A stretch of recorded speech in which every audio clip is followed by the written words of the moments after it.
نبی کریم صلی اللہ علیہ وسلم نے فرمایا، جو شخص اذان سن کر یہ کہے اللہم رب ھذہ الدعوۃ التامۃ والصلاۃ القائمہ آت محمدا الوسیلۃ والفضیلہ وابعثہ مقاما محمودا الذی وعدتہ، اسے قیامت کے دن میری شفاعت ملے گی۔ صحیح البخاری حدیث نمبر 614۔ حضرت صلی اللہ علیہ وسلم نے فرمایا کہ اگر لوگوں کو معلوم ہوتا کہ اذان کہنے اور نماز پہلی صف میں پڑھنے سے کتنا ثواب ملتا ہے، پھر ان کے لیے قرعہ ڈالنے کے سوائے اور کوئی چارہ نہ باقی رہتا تو البتہ اس پر قرعہ اندازی ہی کرتے۔ اور اگر لوگوں کو معلوم ہو جاتا کہ نماز کے لیے جلدی آنے میں کتنا ثواب ملتا ہے تو اس کے لیے ایک دوسرے سے آگے بڑھنے کی کوشش کرتے۔ اور اگر لوگوں کو معلوم ہو جاتا کہ عشاء اور صبح کی نماز کا ثواب کتنا ملتا ہے تو ضرور چوتڑوں کے بل گھسٹتے ہوئے ان کے لیے آتے۔ صحیح البخاری حدیث نمبر 615۔ ہم نبی کریم صلی اللہ علیہ وسلم کے ساتھ نماز میں تھے، آپ نے کچھ لوگوں کو چلنے پھرنے اور بولنے کی آواز سنی۔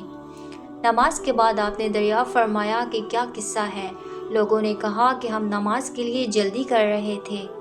آپ نے فرمایا کہ ایسا نہ کرو، بلکہ جب تم نماز کے لیے آؤ تو وقار اور سکون کو ملحوظ رکھو۔ نماز کا جو حصہ پاؤ اسے پڑھو اور جو رہ جائے اسے بعد میں پورا کر لو۔ صحیح البخاری حدیث نمبر 635۔ آپ صلی اللہ علیہ وسلم نے فرمایا، تم لوگ تکبیر کی آواز سن لو تو نماز کے لیے معمولی چال سے چل پڑو۔ سکون اور وقار کو بہرحال لازم پکڑے رکھو اور دوڑ کے مت آؤ، پھر نماز کا جو حصہ ملے اسے پڑھ لو اور جو نہ مل سکے اسے بعد میں پورا کر لو۔ صحیح البخاری حدیث نمبر 636۔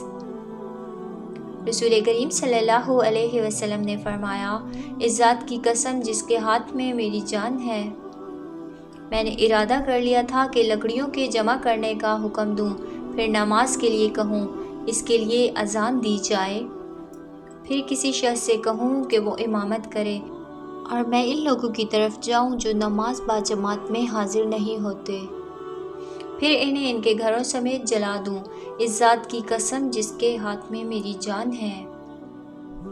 اگر یہ جماعت میں نہ شریک ہونے والے لوگ اتنی بات جان لیں کہ انہیں مسجد میں ایک اچھے قسم کی گوشت والی ہڈی مل جائے گی یا 2 عمدہ کھروی مل جائیں گے تو یہ عشاء کی جماعت کے لیے مسجد میں ضرور حاضر ہو جائیں۔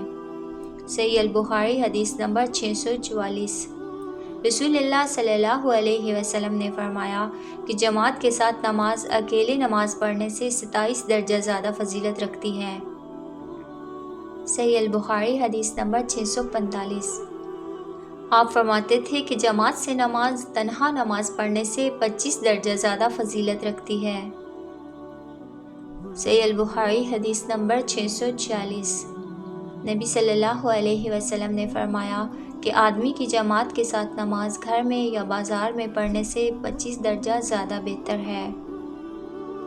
وجہ یہ ہے کہ جب ایک شخص وضو کرتا ہے اور اس کے تمام آداب کو ملحوظ رکھ کر اچھی طرح وضو کرتا ہے، پھر مسجد کا راستہ پکڑتا ہے اور سوا نماز کے اور کوئی دوسرا ارادہ اس کا نہیں ہوتا، تو ہر قدم پر اس کا ایک درجہ بڑھتا ہے اور ایک گناہ معاف کیا جاتا ہے، اور جب نماز سے فارغ ہو جاتا ہے تو فرشتے اس وقت تک اس کے لیے برابر دعائیں کرتے رہتے ہیں جب تک وہ اپنے مصلے پر بیٹھا رہے۔ کہتے ہیں، اے اللہ اس پر اپنی رحمتیں نازل فرما، اے اللہ اس پر رحم کر، اور جب تک تم نماز کا انتظار کرتے رہو گویا تم نماز ہی میں مشغول ہو۔